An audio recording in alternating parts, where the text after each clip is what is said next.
District 1 here in Nevada. You are in the heart of my district, which is fabulous Las Vegas. Thank you all for being here. It's an exciting night for Democrats. Dina Titus, what do you think the candidates have to do to secure Nevada? Well, we always ask them, how do you pronounce the name of the state? That's important. We want to know where they stand on Yucca Mountain. Immigration is a very important issue to the state, certainly to my district. It's the most diverse district in the state. In addition to that, just all the kind of range of issues from job creation, education, and healthcare. Congresswoman, you were spoken to Senator Sanders' event earlier tonight. You have yet to endorse anybody in the presidential race. Are you ready to make an announcement tonight?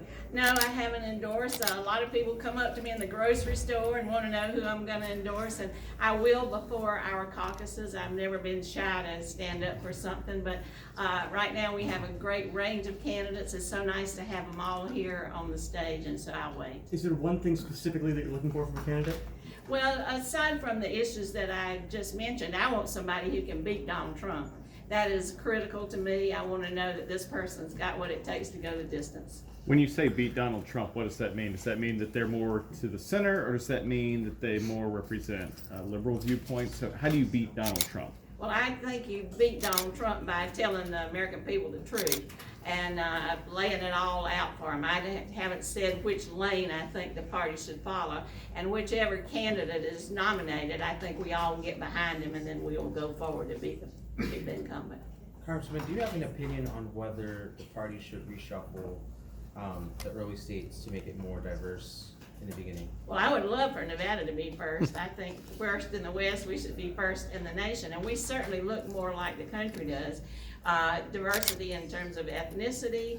We have a lot of young people. We have a lot of military families. We have a strong labor movement. We certainly are more representative than the rest of the country. Tradition's hard to break, though, so it'll be a fight. I don't think Iowa and New Hampshire are going to give it up too easily.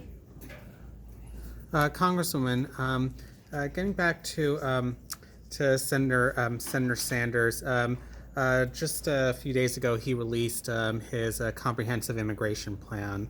From what you've seen of it so far, what do you think of Senator Sanders' plan, and what would you like to see the other candidates address when it comes to something that affects so many families here in Nevada? Well, I have a large Hispanic population on the east side and a Pan-Asian population on the west side. Both groups are concerned about immigration, but from different standpoints. We have many mixed families. You can have one family where you'll have one person who is a citizen, one person who has no papers, one person who's maybe from El Salvador, a temporary protective status, and one person's a dreamer. So that's 4 issues right there. I think any comprehensive plan has got to not only protect the dreamers and TPS, provide a pathway to citizenship, but also look at making legal immigration easier and more accessible and not take so long or be so expensive, all of which this president is moving the opposite direction. He wants to make it more expensive, eliminate the DACA protection, eliminate TPS, build a wall, Muslim ban, separate families, take away children, put them in cages. That's just not who we are. We're better than that. Congresswoman, since downtown Las Vegas is in your district, do you have a statement or an opinion on the Las Vegas City Council criminalizing homelessness? Well, I'm not going to second guess the city council, but a lot of that is in my district. And I don't think that you can fine a homeless person $1,000 and expect them to be able to pay it. Our jails are already probably overcrowded. You don't put people in jail. We need an overall comprehensive approach to homelessness that gets at the root causes. And certainly I've seen some of that working through the VA because with veteran homelessness. And You have time for 2 more. Do you think that it's the state legislature then that needs to step in and fix what I think it takes government at all levels. I've supported some community grants to deal with homelessness. State legislature, I know the county has a new proposal to look at dealing with homelessness, kind of through the training aspect of it, not just putting a roof over people's head, and then the city step in too. Because if the city clamps down here, homeless people will just move here. It doesn't really solve the problem. So we all have to be engaged.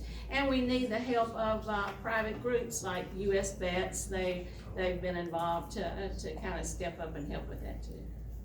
You called President Donald Trump a bastard while you were speaking. I got caught up in the moment there. Yeah, could you elaborate on why you said that and why you believe? Well, he should be I impeached? guess I just don't have very much respect for this president.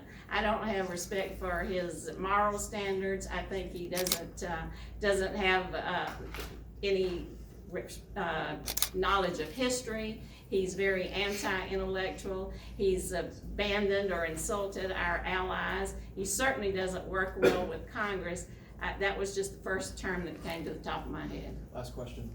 Congresswoman, of the candidates we've heard from so far tonight, who's most pleasantly surprised you? Well, I've only heard some of them. They are all kind of predictable, but one thing I would say is that this setting where they have 10 minutes to talk and get their issues out, I think works much better than the debates, because you don't get a real sense of who they are or what they stand for. Thank you all so much. Thank you.